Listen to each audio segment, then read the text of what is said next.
So last time हम लोगों ने पंचतायन शैली का कंदरिया महादेव का मंदिर देखा था, याद है? हम्म। राइट, पंचायतन शैली का। ठीक है, अब उसके बाद जो नेक्स्ट रूलर हुआ, है ना, किसके बाद? गंडदेव के बाद विद्याधर हुआ।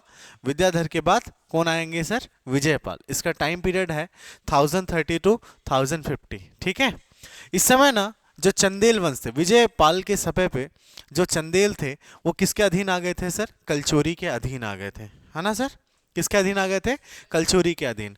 और सर ग्वालियर एवं दुबकुंड के कच्छपात शासक जो थे वो परमारों के अधीन हो गए। मेरी बात समझ में? चंदेल किसके अधीन हो गए थे विजयपाल के समय पे? कलचुरी के अधीन। और ग्वालियर के दुबकुंड के कच्छपात शासक और परमार, कौन सर? कच्छपात शासक परमार के अधीन हो गए। मेरी बात समझे? बोलो। कच्छप घाट जिसे हम बोलते हैं, कच्छप घाट के जो शासक थे कौन? दुबकुंड, वो किसके अधीन आ गए सर? परमारों के आ गए। ठीक है, अब जो अगला रूलर होता है वो कौन है सर? देववर्मा। देववर्मा का ननौरा तथा चरखारी ताम्रपत, इसके बारे में पहले ही बता चुका हूं मैं। ननौरा और चरखारी ताम्रपत में क्या मिलती है देववर्मा के बारे में, या उसके समय जो भी अम, चंदेलों का शासन था, उनकी राजनीतिक, सामाजिक और धार्मिक व्यवस्था समझ में आती। ठीक है, इसने कालिंजर धपति, क्या नाम है सर? कालिंजराधिपति। ठीक है, कालिंजराधिपति की टाइटल ली। ठीक है, इसने कलचुरी शासक लक्ष्मीकर्ण ने, क्या बोला? कलचुरी शासक लक्ष्मीकर्ण ने देववर्मा को हराया। तो देववर्मा को किसने हराया सर? लक्ष्मीकर्ण ने। ठीक है ना सर? ये किसका अनुयायी था? शैव धर्म का अनुयायी था। ठीक है, इतनी बात समझ में आ रही है क्या? है ना? अब इससे थोड़ा ज्यादा है नहीं। एक थोड़ा सा इंपॉर्टेंट राजा है सर, कीर्तिवर्मा। ठीक है, कलचुरी शासक लक्ष्मीकर्ण से इसने अपने राज्य को क्या कर लिया था? वापस ले लिया था। देव, इससे पहले जो हुआ था वो कौन था सर? देववर्मा। देववर्मा को किसने हरा दिया था? लक्ष्मीकर्ण ने। और जब कीर्तिवर्मा आया तो वापस से क्या किया सर? इसने लक्ष्मीकर्ण से अपने राज्य को जीत लिया। ठीक है, याद रहेगा।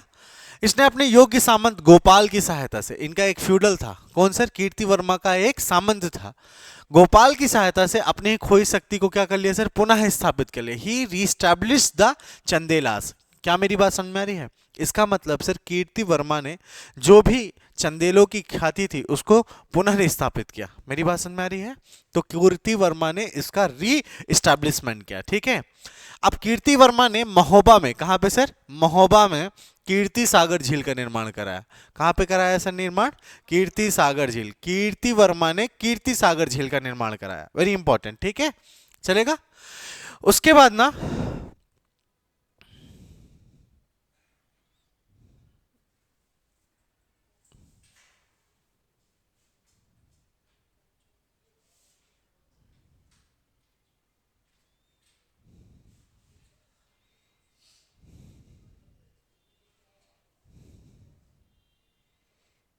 इसके बाद ना संलक्षण वर्मा, ठीक है, जय वर्मा और पृथ्वी वर्मा, इसके बारे में कुछ ज्यादा जानना नहीं है। लेकिन एक है इंपॉर्टेंट रूलर जिनका नाम क्या है सर? मदन वर्मा। ठीक है, मदन वर्मा जहां पे है ना, उस पे एक मैप बनाए प्लीज, है ना?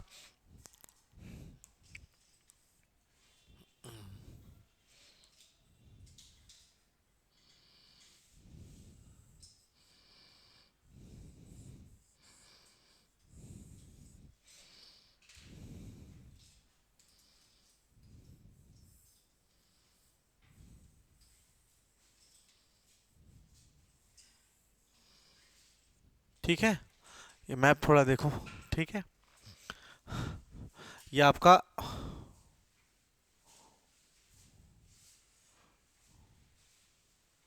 मध्य प्रदेश। ठीक है ना? ध्यान से देखना। ठीक है, मैप समझो पहले।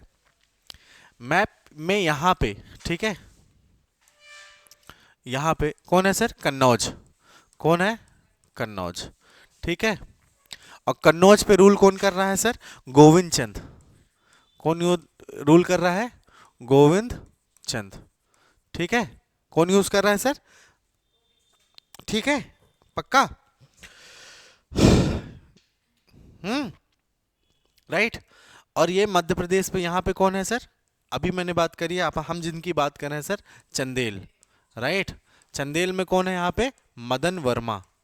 यही तो समझना है ना सर, मदन वर्मा। ठीक है, फिर इसके बाद यहां पे अगर आप थोड़ा देखोगे, थोड़ा इसको जूम कर लेता हूं।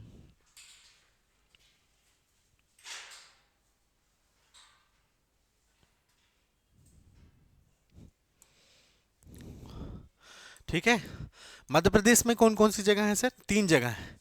एक ये हो गया सर चंदेल, दूसरा यहाँ पे त्रिपुरा है ना, त्रिपुरी, त्रिपुरी, त्रिपुरी की तरफ से कौन रूल कर रहा है त्रिपुरी में? त्रिपुरी कलचुरीज है ना। त्रिपुरी में एक कलचुरी शासक जिनका नाम है क्या? गगन वर्मा। क्या नाम है सर? गगन वर्मा, ये शासन कर रहे हैं, गगन वर्मा। ठीक है, बनाते जाओ बनाते जाओ। गगन वर्मा, गगन वर्मा नहीं यार, गया कर्ण। क्या नाम है इसका? गया कर्ण, नॉट गगन वर्मा। ठीक है, कौन शासन कर रहा है? गया कर्ण। ठीक है, फिर इसके बाद अगर आप देखोगे मालवा में इस जगह पे कौन है सर? परमार। कौन है सर? परमार। परमार ऐसे लिखना, मालवा के परमार, इसमें इंपॉर्टेंट नहीं है, बस इतना याद रखना। ठीक है, कौन है सर? मालवा के परमार। ठीक है, गुजरात में कौन है सर? गुजरात में चालुक्य ऑफ गुजरात। चालुक्य ऑफ गुजरात, गुजरात के चालुक्य, चालुक्य ऑफ गुजरात। ठीक है, कौन है यहां पे चालुक्य? जय सिंह सिद्धराज। कौन है सर? जय सिंह सिद्धराज। ठीक है, जय सिंह सिद्धराज, ये गुजरात के चालुक्य के शासक हैं, है ना। एक मिनट,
है ना। तो ये जो मदन वर्मा है, राइट, कौन? मदन वर्मा। मदन वर्मा कन्नौज के जो गढ़वाल रूलर हैं, क्या नाम है इनका सर? गोविंद चंद। इनके साथ मिलकर के, किनके साथ मिलकर के? ये दोनों साथ में आ गए। ठीक है, इन्होंने किस पे अधिकार कर लिया सर? विदिशा पर अधिकार कर लिया। तो मदन वर्मा ने किस पे अधिकार कर लिया सर? विदिशा पर अधिकार कर लिया। किस पे अधिकार कर लिया? विदिशा पर अधिकार कर लिया, राइट। तो मदन वर्मा, देखो उस पर लिखा नहीं है तो उसमें लिख लीजिए सर, मदन वर्मा गोविंद चंद गढ़वाल शासक के साथ मिलकर के किस पे अधिकार कर लेते हैं? विदिशा पर अधिकार कर लेते हैं। ठीक है, बोलो। और इसके साथ साथ देखो, ये जो मदन वर्मा की टीम है, मतलब गोविंद चंद एंड मदन वर्मा, किसको पराजित करते हैं यहां पे? किसको पराजित करते हैं? त्रिपुरी के गयाकर्ण। किसको पराजित करते हैं सर? त्रिपुरी के गयाकर्ण को आप पराजित करते हैं, मालवा के परमार को पराजित करते हैं। लेकिन गोविंद चंद मदन वर्मा का किससे लड़ाई हो जाता है सर? जय सिंह सिद्धराज। इसने ना कड़ी टक्कर दी, लेकिन समहाउ जय सिंह सिद्धराज को इन्होंने पराजित किया। तो मैं अगर आपसे पूछूंगा मदन वर्मा ने किसको किसको पराजित किया? पहला विदिशा के शासक को पराजित किया, दूसरा गयाकर्ण त्रिपुरी के शासक को पराजित किया, मालवा के परमार को पराजित किया, और सर गुजरात के चालुक्य शासक जयसिंह सिद्धराज को पराजित किया। याद रहेगा? क्या आप बना सकते हो? आप इसको अपने सेंटेंस में लिख सकते हो, वहां लिखा जगह है, बोलो बोलो यार, राइट। अब इसीलिए इसको क्या बोला जाता है सर? यह एक पराक्रमी शासक है। कैसा शासक है सर? पराक्रमी शासक है। लिखा हुआ है, इसमें लिखा हुआ है मदन वर्मा, देखो यह क्या है, पराक्रमी शासक है। क्यों? क्योंकि इसने किसको किसको हराया, यहाँ पे लिखो सर, त्रिपुरी के गया कर्ण को, राइट, किसको पराजय दिया, त्रिपुरी के गया कर्ण को, ठीक है। फिर गुजरात के चालुक्य, गुजरात के चालुक्य, क्या नाम है इनका, जय सिंह सिद्धराज, जय सिंह सिद्धराज को भी इन्होंने क्या कर दिया, पराजित कर दिया। फिर और किसको पराजित किया, मालवा के परमार को, मालवा के परमार को पराजित किया, ठीक है। अब इसी वजह से इनको क्या बोला जाता है सर, पराक्रमी शासक, ठीक है, ओके। फिर इसके बाद टीकमगढ़ के जतारा नामक स्थान पर, कहां पे सर, टीकमगढ़ के जतारा नामक स्थान पर एक विशाल तालाब का निर्माण कराया, किसने कराया था सर, मदन वर्मा। तो टीकमगढ़ के विशाल तालाब का निर्माण किसने कराया, राइट। और इसको लिख लीजिए सर, चंदेलों को पुनः स्थापित करने का श्रेय, पुनः स्थापित करने का श्रेय किसको जाता है सर, मदन वर्मा को। चंदेलों के पुनः स्थापित करने का श्रेय किसको जाता है सर, मदन वर्मा को। चलेगा, बोलो, ठीक है।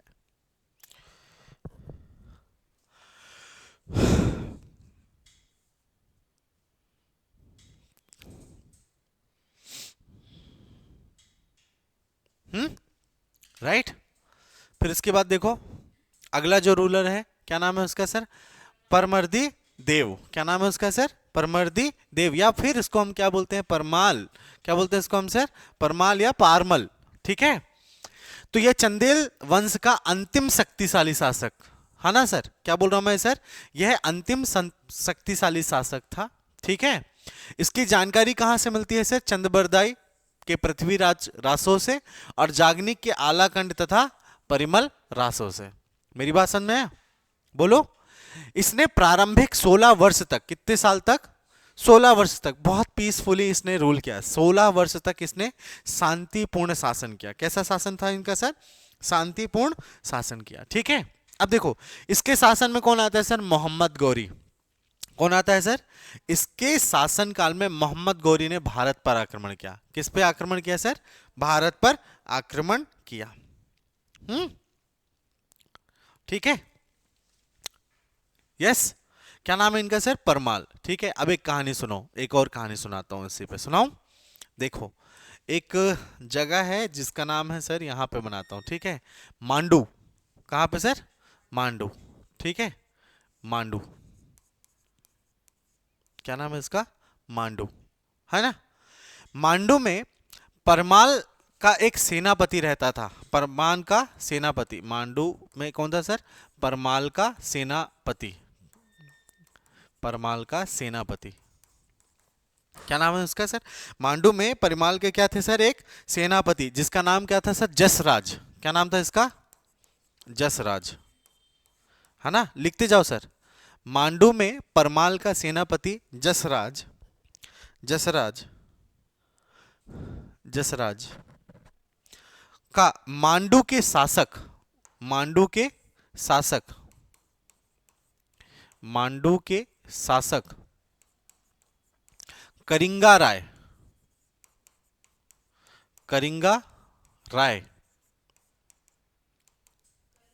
करिंगा, करिंगा, करिंगा राय, ठीक है, करिंगा राय ने मांडू के, मांडू, मांडू के शासक करिंगा राय ने, है ना, किसका सर, जसराज का सर क्या कर दिया सर, काट करके बरगद के पेड़ में लटका दिया था, ठीक है। मेरी बात सुनना, मैं बोल रहा हूं सर, ये है चंदेल, ठीक है, चंदेल, मदन वर्मा के बाद कौन आता है सर, परमाल, ठीक है।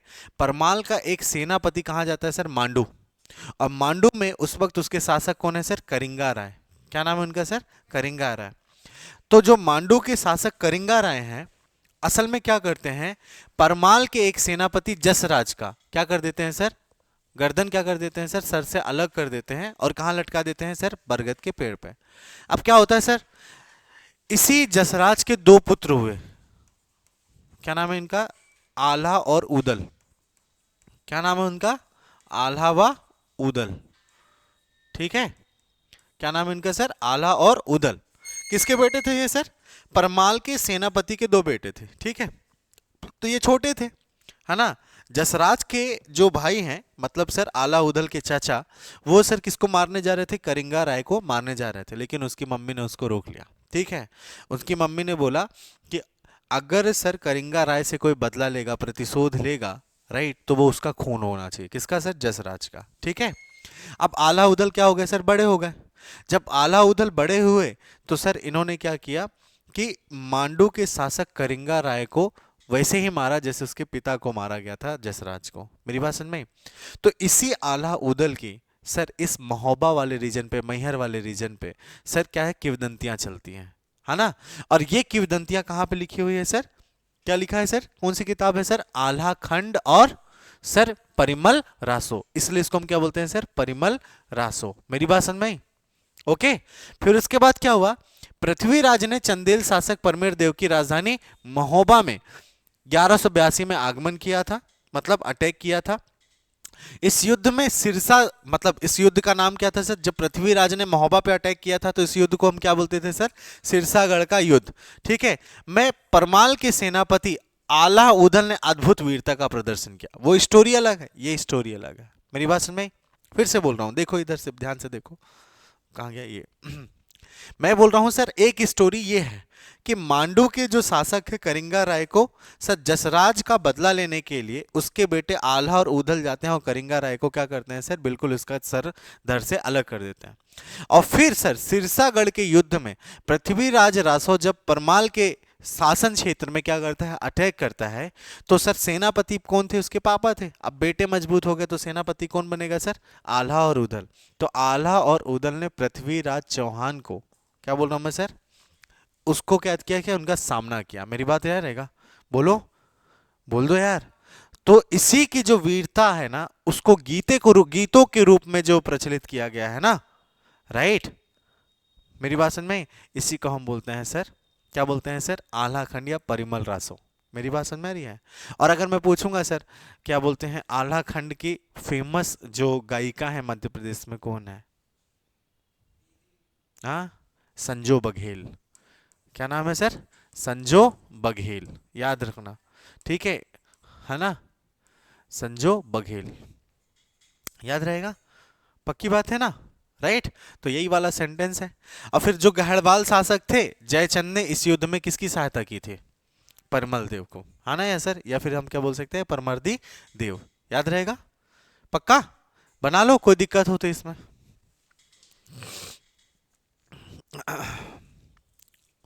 चलेगा, हाँ। हाँ ना भाई, वो परमाल है, वो कीर्ति देव अलग है। अलग है।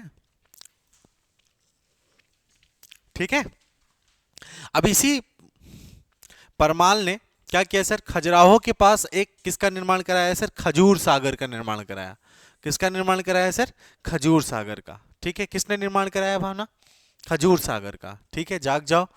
ठीक है, फिर उसके बाद 1202 कुतुबुद्दीन ऐबक ने कालिंजर पर क्या कर लिया था सर, अधिकार कर लिया था, कुतुबुद्दीन ऐबक ने। ठीक है, फिर कुतुबुद्दीन ऐबक के सामने, मतलब जो कायरतापूर्ण इसका व्यवहार था, है ना, किसका सर, परमाल देव का। ठीक है, तो इसके मंत्री अजय देव ने क्या कर दी थी सर, इसकी हत्या।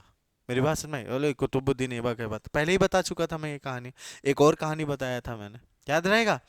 तो कुतुबुद्दीन ऐबक ने किस पे अधिकार कर लिया था सर, कालिंजर पे। कालिंजर किसके क्षेत्र में था, परमाल के क्षेत्र में था। फिर उसके बाद परमाल साहब ने कुतुबुद्दीन ऐबक से ज्यादा ही क्या हो गया सर, डर गए, जिस वजह से उसकी कायरतापूर्ण व्यवहार ये भागने लगा, इससे अच्छा तुमको मैं ही मार देता हूं। तो अजय, किसने सर, अजय देव ने इसको मार करके क्या कर दी, हत्या कर दी। ठीक है, राइट, परिमाल देव ने कराया, हाँ। ठीक है, राइट, परमाल देव, चलेगा। ठीक है, नाउ नेक्स्ट, त्रिलोक वर्मन। त्रिलोक वर्मन क्या है सर, यह है परमर्दी देव का उत्तराधिकारी। ठीक है, नेक्स्ट रूलर कौन बना सर, त्रिलोक वर्मन। मुस्लिम आक्रमणों का सामना करते हुए कालिंजर सहित अपना पूरा साम्राज्य जीता। ठीक है ना सर, याद रहेगा, मुस्लिमों से इन्होंने क्या कर लिया सर, अपना साम्राज्य जीत लिया। अब देखो, ये माना जाता है प्लीज ध्यान देना। इसके बाद जो अगले रूलर हुए जिनका नाम क्या हुआ सर, हम्मीर वर्मन, है ना सर। अब मैं आपसे क्वेश्चन पूछूंगा सर, हम्मीर के साथ तुलना किसने की, क्वेश्चन लिख लो सर ये क्वेश्चन, हम्मीर की तुलना किससे की गई है या किसकी तुलना हम्मीर से की गई है, पहले ही मैं एक बार बता चुका हूं कल, है ना, हम्मीर से। ठीक है, अब देखो इसका जो इस पूरे वंश का जो अंतिम रूलर था उसका नाम क्या था सर, हम्मीर वर्मन, कुछ विद्वानों के अनुसार। अदरवाइज त्रिलोक वर्मन को क्या माना जाता है सर, लास्ट रूलर, अंतिम शासक। ठीक है, बाद में अलाउद्दीन खिलजी ने किसको, बुंदेलखंड को जीत करके किस में मिला लिया सर, मेरी बात सुने, कुतुबुद्दीन, है ना सर, गुलाम वंश, फिर उसके बाद खिलजी आ गए।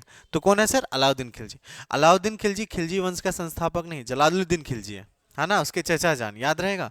फिर उसके बाद अलाउद्दीन जो उसका बाद में दामाद भी बना, ठीक है, अंकल एंड उसके कौन थे सर, ये दामाद भी थे।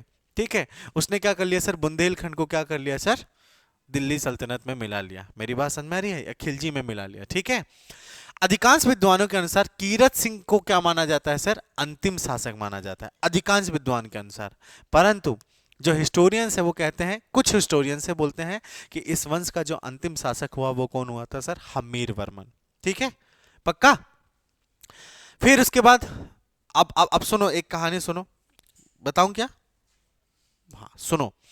1526 हिस्ट्री देखो थोड़ा सा, मेडाइवल हिस्ट्री। अब मेडाइवल थोड़ा आ गई ना, दिल्ली सल्तनत आ गई, मेडाइवल तो कब की आ चुकी है। ठीक है, 1526 में आपको बैटल ऑफ पानीपत याद होगा, इससे सर बाबर आता है। ठीक है, और 1530 तक कौन रहता है हमारे यहाँ सर, बाबर रहता है। बनाते जाना सर, ये साइड में ही बनाते जाओ, इंपॉर्टेंट बात बता रहा हूं। ठीक है, 1530 से लेकर के 1540 तक कौन, हुमायूं, बाबर का बेटा हुमायूं। ठीक है, मेरी बात समझ में आ रही है। और फिर 1540 यहां पे थोड़ा सा ना सर मुगलों को गैप मिलता है, क्योंकि सर सूरी वंश का शासक कौन आता है सर यहाँ पे, शेरशाह सूरी, जिसने क्या चलाया था सर, रुपया, है ना सर, शेरशाह सूरी, चांदी का सिक्का। ठीक है, शेरशाह सूरी क्या करता है यहाँ पे सर, शासन करता है। ठीक है, शेरशाह सूरी याद रखना अपने समय काल पे किस पे अटैक करता है सर, शेरशाह सूरी। शेरशाह सूरी अटैक करता है किसमें, हाँ बुंदेलखंड में, अपन मध्य प्रदेश देख रहे हैं ना सर, अटैक ऑन बुंदेलखंड, किस में अटैक करता है सर, बुंदेलखंड में अटैक कर देता है। ठीक है, 1540 और 1545 के टाइम काल पे। ठीक है, तो ही अटैक, बोलो सर जल्दी से, बुंदेलखंड। ठीक है, बुंदेलखंड में जब अटैक करता है तो उस वक्त कालिंजर का एक शासक था, क्या नाम था उसका सर, कीर्ति वर्मा, याद है, कालिंजर रूलर, अभी नाम लिया ना मैंने सर, जिसको हम बोलते हैं कीरत सिंह, क्या नाम बोलते हैं इसको हम सर, कीरत सिंह, राइट। कालिंजर का शासक कौन है इस वक्त सर, कीरत सिंह, राइट। अब कीरत सिंह या इसका दूसरा नाम आपको मिल जाएगा सालवाहन, है ना सर, दोनों एक ही नाम है, एक ही व्यक्ति है सर। ठीक है, कीरत सिंह या सालवाहन, देख लो, कीरत सिंह या सालवाहन। तो सर शेरशाह सूरी बुंदेलखंड में क्या करता है, अटैक करता है, तब कालिंजर के शासक कौन थे सर, कीरत सिंह या सालवाहन। इन्हीं की एक बेटी थी जिनका नाम था सर दुर्गावती, है ना सर, इनकी ही पुत्री क्या थी सर, दुर्गावती, राइट। बाद में जब मैं आपको गोंडवाना रियासत पढ़ाऊंगा ना सर, तब मैं इतना एफर्ट नहीं लगाऊंगा क्योंकि मैं यही बता दे रहा हूं। ठीक है, और इन्हीं दुर्गावती की शादी किससे होती है सर, एक गोंड शासक दलपत सिंह से, गोंड शासक दलपत सिंह से। बाद में फिर क्या होता है, इन्हीं के साथ लड़ाई होती है अकबर की, है ना सर, दलपत सिंह इनका दिमाग खराब कर देते हैं अकबर द ग्रेट का। ठीक है, तो गोंड शासक कहां के थे सर, ऑफ गढ़ा, यस जबलपुर, सुना है आपने, जबलपुर, मदन महल, गढ़ा। ठीक है, राइट। ये कहानी समझ में आ रही है आपको, मेरी बात समझ में आ रही है सर, ठीक है, राइट। और इसी युद्ध पे जो शेरशाह सूरी रहते हैं, प्लीज ध्यान से देखना, शेरशाह सूरी तोफ गिरने के कारण, किसके गिरने के कारण सर, तोफ का गोला गिरने के कारण भाई की डेथ हो जाती है, गोला गिरने के कारण क्या हो जाती है, इनकी मृत्यु हो जाती है। शेरशाह सूरी यहीं पे थोड़ा सा परास्त होते हैं, और परास्त भी नहीं होते हैं, वो सेल्फ डिस्ट्रक्टिबल यूनिट हो गई, समझ सकते हैं आप। ठीक है, क्या मेरी बात समझ में आ रही है सर। अगर आप देखोगे कुतुबुद्दीन ऐबक आ चुका है किसके टाइम पे सर, जल्दी बताओ,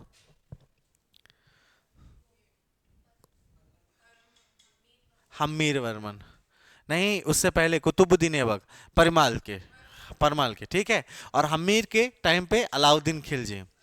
और सर इसके बाद कौन आता है सर, शेर शाह सूरी। डायरेक्टली लेके जा रहा हूँ मुगल पे, ठीक है। शेर शाह सूरी अटैक करते हैं सर किस पे, बुंदेलखंड पे। अलाउद्दीन खिलजी ने क्या किया सर, बुंदेलखंड को दिल्ली सल्तनत में मिला लिया। लेकिन आसपास की जो छोटी छोटी टेरिटरी थी वो स्वतंत्रता पूर्वक शासन कर रही थी बुंदेलखंड के आसपास, है ना। तो सर 1540 और 45 के बीच शेर शाह सूरी ने बुंदेलखंड की इन छोटी रियासतों और बुंदेलखंड में क्या करते हैं सर, अटैक कर देते हैं। उस वक्त जो कालिंजर के शासक हैं वो कौन है सर, कीरत सिंह, या इसका नाम क्या है सर, सालवाहन। इन्हीं की बेटी दुर्गावती का विवाह किससे होता है सर, दलपत सिंह से। और शेर शाह सूरी की इसी युद्ध के दौरान क्या हो जाती है सर, तोप गिरने के कारण मृत्यु हो जाती है। क्या मेरी बात समझ में आ रही है, बोलो पक्का, है ना। ये लिखो, चंदेल वंश की अंतिम राजकुमारी, क्या नाम है इनका सर, दुर्गावती, वे जबलपुर के बडेला ग्राम में वीरगति को प्राप्त होती है। ये लिखवा दिया ना डायरेक्टली, आपने यहीं पे लिखा है ना सर, लिखा है ना, इसके पैरेलल चलने वाली बात है ये, ठीक है। बोलो, एक क्वेश्चन मेंस में पूछा गया था, ठीक है, चंदेल वंश की प्रशासनिक व्यवस्था के बारे में विस्तार पूर्वक बताइए, ठीक है ना। चंदेल वंश की प्रशासनिक व्यवस्था के बारे में विस्तार पूर्वक बताइए। तो कौटिल्य का अर्थशास्त्र में एक सिद्धांत है जिसको हम क्या बोलते हैं सर, सप्तांग सिद्धांत, ठीक है। अब देखना, सप्तांग सिद्धांत में सर इसके बारे में बात नहीं किया गया है, किसके बारे में बात किया गया है, केवल और केवल, ध्यान से सुनो, मैं पेन चेंज कर रहा हूं, ठीक है। पहले बात किया है सर राजा के बारे में, ठीक है। बोलो, किसके बारे में बात किया है, राजा के बारे में, ठीक है। फिर उसके बाद किस बारे में बात किया गया सर, अमात्य के बारे में। और अमात्य के बीच में एक जगह एक और चीज है जिसको हम बोलते हैं जनपद, ठीक है। ये है अर्थशास्त्र, यहां से लेकर के पूरा अर्थशास्त्र, ठीक है। ले हाँ हाँ, जनपद, ठीक है, वो अर्थशास्त्र का है, ठीक है। अब ये जो चंदेलों ने अपनाया वो क्या अपनाया है सर, चंदेलों ने अपनाया है किसको, सिर्फ ये सिस्टम रखा हुआ है। क्या इस सिस्टम है सर, पहला राज्य या राष्ट्र, चंदेल राज्य का जो राज है उसको क्या बोला जाता सर, जेजाग भुक्ति बोला जाता था। याद है मैंने बताया था, जेजा ने बुंदेलखंड का नाम जेजाग भुक्ति रखा था, ठीक है। और ये राज्य भुक्ति में बटा, आगे भुक्ति के बाद किस में बटा सर, विषय में। और विषय के बाद क्या बना सर, ये ग्राम। क्या मेरी बात समझ में आ रही है, बोलो। फिर उसके बाद जो अगला हुआ वो राजा, इसका मतलब सर राजा and king was the very supreme.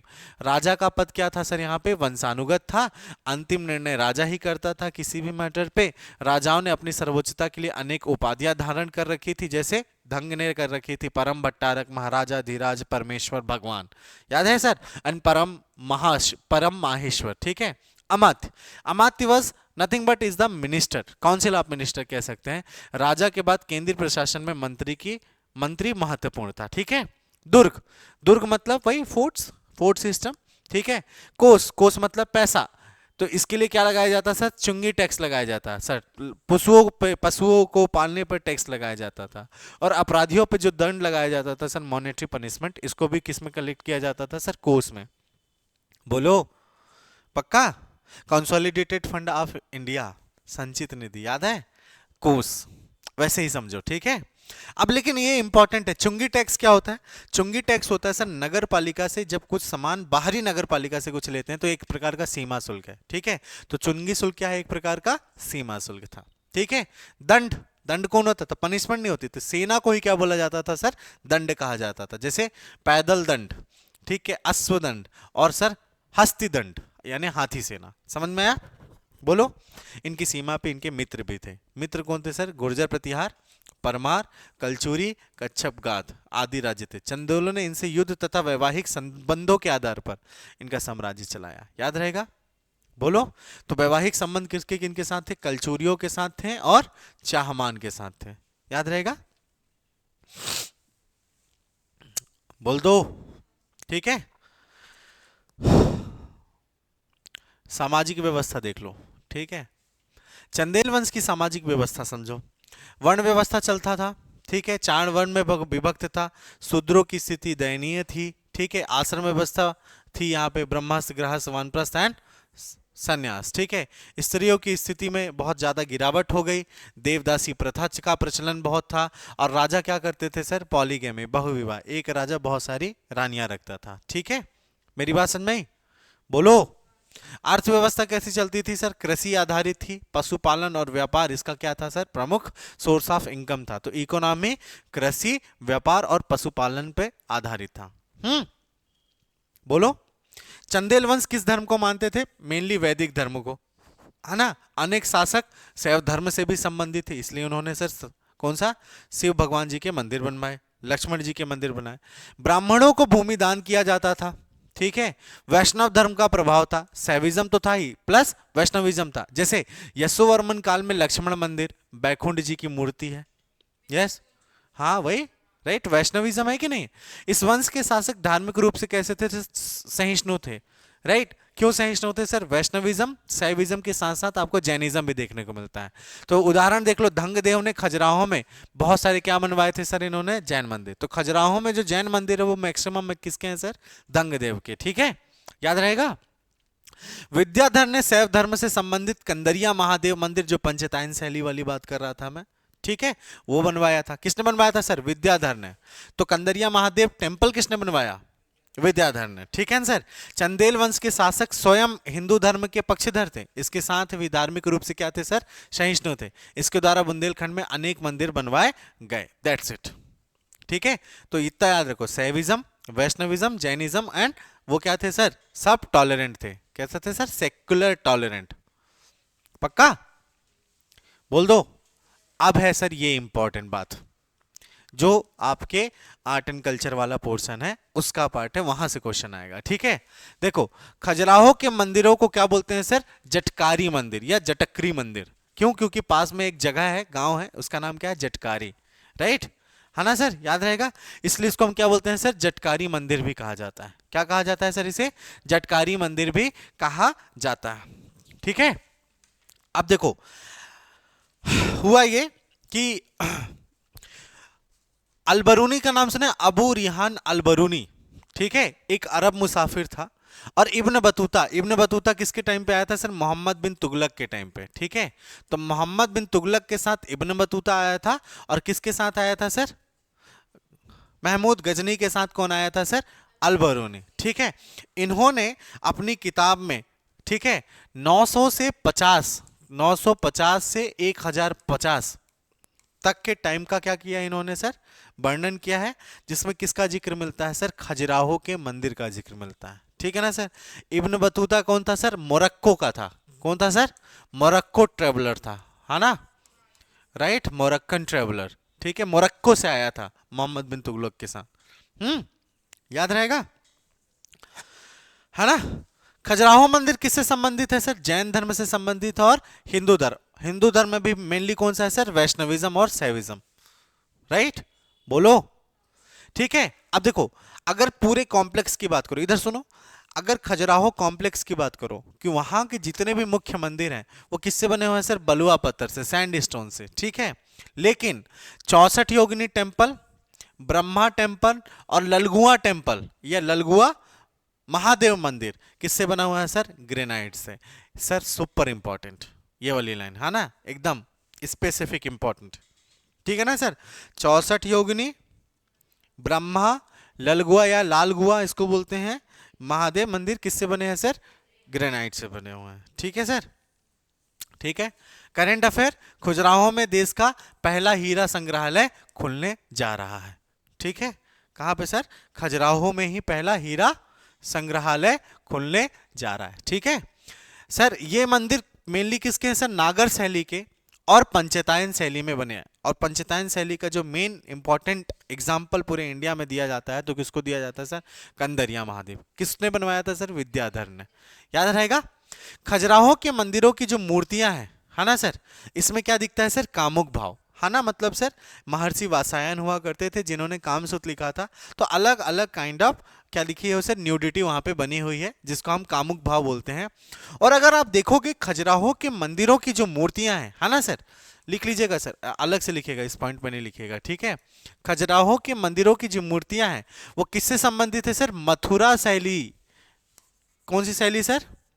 Mathura शैली। जब आपको आर्ट एंड कल्चर सर पढ़ाएंगे तो आपको बताएंगे सर मूर्ति कला शैली में एक शैली है मथुरा शैली, ठीक है।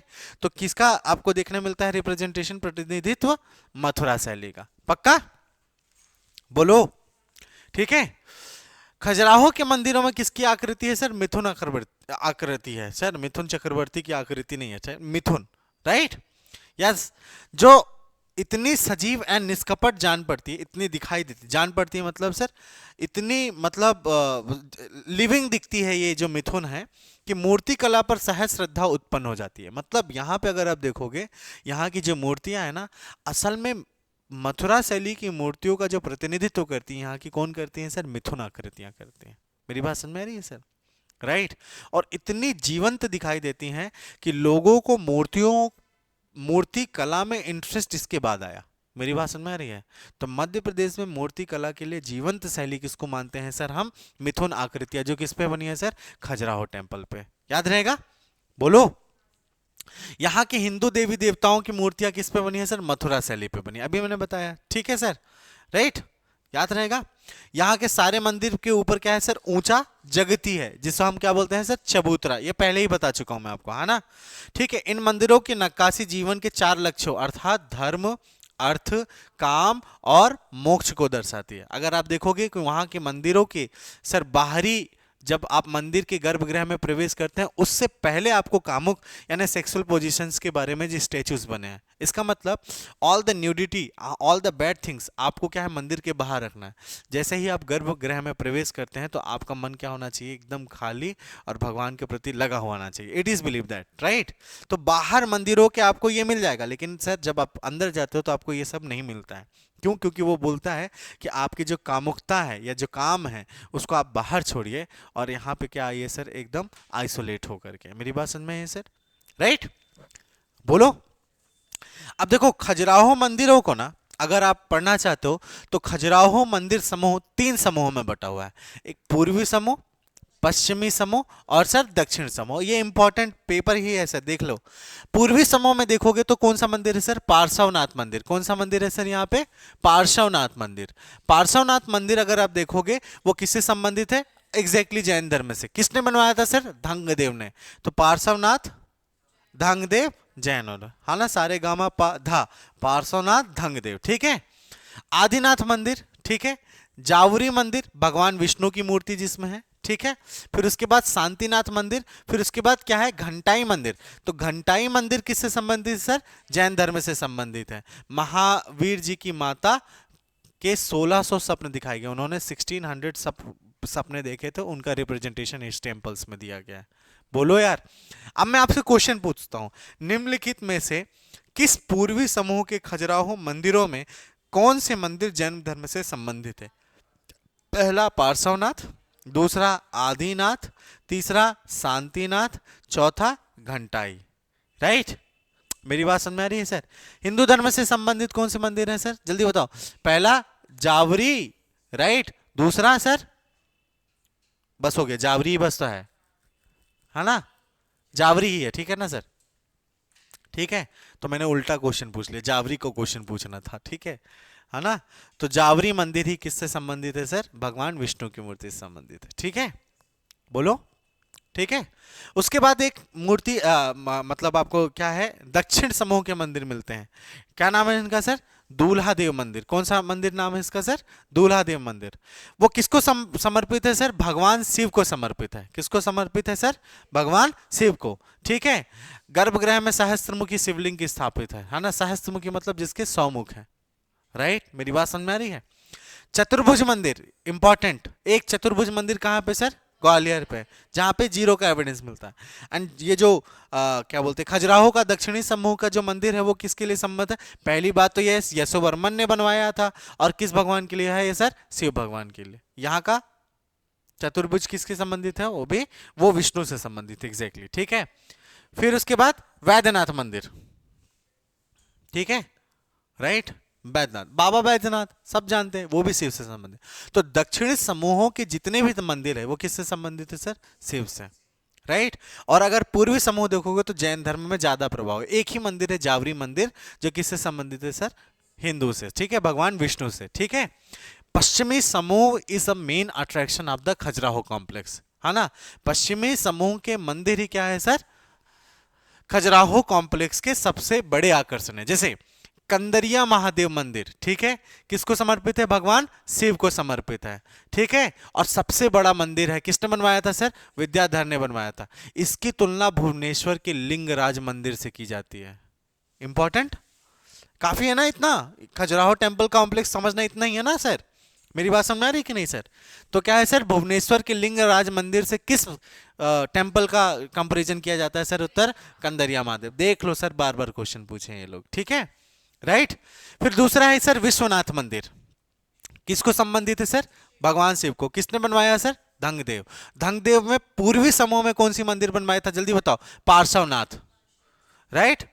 मतंगेश्वर मंदिर, मतंगेश्वर मंदिर पता है कौन सा है आपको? मैं दिखाता हूं, शायद ये दिख रहा है, ये बड़ी सी शिवलिंग दिख रही है आपको खजुराहो में, यही है सर मतंगेश्वर टेम्पल।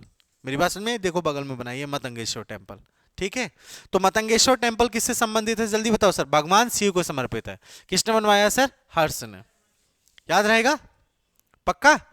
खजुराहो में एक और मंदिर है सर, 64 योगिनी मंदिर, है ना? 64 योगिनी मंदिर किससे संबंधित है सर? महाकाली से समर्पित है। सबसे प्राचीन मंदिर खजुराहो का कौन सा है सर? 64 योगिनी। हैश बना लो सर, 64 योगिनी, है ना? 64 योगिनी मंदिर, ठीक है। अब मैं आपको आर्ट एंड कल्चर में ये नहीं पढ़ाऊंगा खजुराहो, ठीक है? मेरी बात समझ में आ रही है ना सर? जैसे मध्य प्रदेश की कला व संस्कृति अलग से नहीं पढ़ाऊंगा, ये हो गया, ठीक है। अच्छे से डिटेल यहीं पे कर दे रहा हूं मैं, ठीक है। नेक्स्ट, लक्ष्मण मंदिर। कौन सा मंदिर है सर? लक्ष्मण। ये मैं पहले ही बताया था सर, यशोवर्मन ने बैकुंठ जी की मूर्ति यहाँ पे क्या कराई थी सर? स्थापित कराई थी। यह मंदिर कौन सा है सर? पंचतायन शैली में, है ना सर? पंचायतन शैली में, है ना सर? बोलो। तो एक कंदरिया महादेव पंचायतन में है और दूसरा लक्ष्मण मंदिर के पंचायतन में। ये दो मंदिर वहां पे बड़े हैं। अब आपके अगली बार आप जाओगे ना तो आपको आइडिया लगेगा, ठीक है। नेक्स्ट, चित्रगुप्त मंदिर। कौन सा मंदिर है सर? चित्रगुप्त। किसको सर? भगवान सूर्य को समर्पित है ये। किसने बनवाया था सर? गंडदेव ने। मैंने बताया ना सर, उसने खजुराहो पे चित्रगुप्त मंदिर बनवाया। किसने सर? भगवान गणदेव ने, ठीक है। फिर उसके बाद कौन सा मंदिर? जगदम्बा मंदिर। किसने बनवाया इसको सर? गणदेव ने। उतना ज्यादा बड़ा मंदिर नहीं है लेकिन इंपॉर्टेंट मंदिर है, ठीक है। यस, बोलो यार। लक्ष्मी मंदिर, पार्वती मंदिर, वराह मंदिर, सिंह मंदिर, नंदी मंदिर इत्यादि, ये खजुराहो कॉम्प्लेक्स है। बोलो।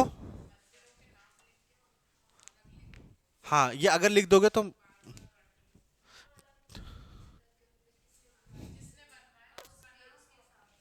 हाँ, और किस वंश का है वो भी लिख लेना, ठीक है। एक टेबल बनाने की कोशिश करना स्टार्ट से जितना पड़ा है, ठीक है। देखो ये कंदरिया महादेव मंदिर ये रखा हुआ है, ठीक है। ये तो अपन पहले ही देख चुके हैं। फिर उसके बाद ये विश्वनाथ मंदिर, राइट। जो मतंगेश्वर मंदिर है, देखो इंपॉर्टेंट, ये खजुराहो कॉम्प्लेक्स से अंदर ही लगा हुआ है। सबसे पहले जाओगे तो लेफ्ट में यही दिखेगा, ठीक है, राइट। फिर उसके बाद ये देखो खजुराहो का 64 योगिनी मंदिर, है ना? किसको? माँ काली को समर्पित है। लक्ष्मण मंदिर, ये देखो कितना बढ़िया ब्यूटीफुल मंदिर है ना। इसी के जस्ट सामने कौन सा मंदिर है आपको पता है सर? जगदम्बा मंदिर, इसी के जस्ट सामने, ठीक है। और फिर इसके बाद यह है चित्रगुप्त मंदिर, ये भी बहुत ब्यूटीफुल मंदिर है, भगवान सूर्य को समर्पित है। क्या मेरी बात समझ में आ रही है? बोलो पक्का, ठीक है। ये देखो जगदम्बा मंदिर, ये जगदम्बा मंदिर, इसी के जस्ट सामने एक मंदिर मिलेगा, क्या आपको? अरे लक्ष्मण मंदिर बोला ना था, ठीक है। फिर उसके बाद चतुर्भुज या जटकारी मंदिर दिख रहा है आपको? चतुर्भुज मतलब सर आपको एक क्यूब की तरह दिखेगा, और क्यूब की तरह तो दिखेगा ही, चारों तरफ से आप कॉम्प्लेक्स के सेंटर में देख सकते हो। इसको हम क्या बोलते हैं सर? चतुर्भुज टेम्पल। याद याद रहेगा। शांतिनाथ मंदिर दिख रहा है? शांतिनाथ मंदिर मतलब सर जैनिज्म से रिलेटेड है। अच्छा, आप एक चीज देखोगे, अगर आप हिंदू रिलीजन के टेम्पल्स देखोगे तो इसका अपीयरेंस पूरा सिंगल स्टोन से है, लेकिन अगर आप ये जैन धर्म देखोगे तो नीचे के सारे जितने भी मंदिर के पोर्शन है वो वाइट पेंटेड है। अगर आप यहाँ पे भी जाओगे तो आपको वाइट पेंटेड मिलेगा, राइट। कहाँ पे? जब अपन, नहीं यार, जिसको सर उसने बाबर ने तुड़वा दिया था, गोपाचल, हाँ, राइट, राइट, है ना? जाते नहीं हो ना तुम लोग? हाँ, तो तुम लोग जाते नहीं हो उधर, जाना चाहिए ना, ठीक है। खैर, जावरी मंदिर है, यही आपका पूर्वी समूह में एकमात्र हिंदू डीटी पे, राइट। दिख रहा है कितना अकेला सा मंदिर है यहाँ ना, ठीक है। अच्छा मंदिर है ये भी, देखना, ठीक है। घंटाई मंदिर, ये मंदिर टाइप को आप लगेगा नहीं लेकिन है मंदिर। आदिनाथ मंदिर, ठीक है। ये देखो व्हाइट कॉम्प्लेक्स फिर दिखने लगा, है ना? आप देखोगे तो व्हाइट कॉम्प्लेक्स फिर से दिखेगा। हाँ, हाँ, ये पार्श्वनाथ मंदिर, ये पार्श्वनाथ टेम्पल देखोगे, ये हिंदू सिस्टम से नागर शैली से बना हुआ मंदिर है, राइट। ओके। अब दूल्हा देव मंदिर है जो सबसे इंपॉर्टेंट मतलब टेम्पल माना जाता है, ठीक है। और इस प्रकार से हम चंदेल आज समाप्त करते हैं। हाँ, मथुरा शैली मूर्तिकला। हाँ, मूर्तिकला। नागर, वेशर और द्रविड़ किसके हैं? किसके हैं सर? मंदिर स्थापत्य कला। हाँ, क्या? मथुरा, मथुरा, मथुरा मूर्तिकला। मूर्तिकला। हाँ, अब एक जा करके क्या करना, एक होमवर्क करना।